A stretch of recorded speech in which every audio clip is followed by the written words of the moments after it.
नमस्कार. शासन 4 यूट्यूब चॅनलवर आपलं सर्वांचं खूप खूप स्वागत आहे. तर आताच्या घडीची सर्वात मोठी खुशखबर म्हणजे राज्य सरकारी कर्मचाऱ्यांना केंद्र सरकारच्या धर्तीवर 58% महागाई भत्ता. त्या संदर्भात या एपिसोडच्या माध्यमातून संपूर्ण अपडेट सविस्तरपणे पाहूया. राज्य सरकारी कर्मचारी तसेच राज्यातील पेन्शनधारकांना केंद्र सरकारच्या धर्तीवर 58% दराने महागाई भत्ता वाढ कधी मिळेल या संदर्भात मोठी अपडेट समोर आली आहे. वाढ.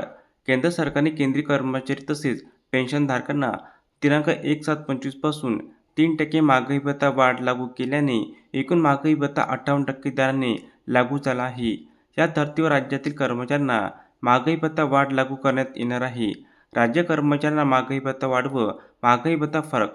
राज्य कर्मचाऱ्यांना दिनांक 1/7/25 पासून 3% दराने महागाई भत्ता वाढ लागू करण्यात येणार असून जुलै 25 ते फेब्रुवारी 26 पर्यंतचा महागाई भत्ता वाढीचा फरक देखील अदा करण्यात येणार आहे.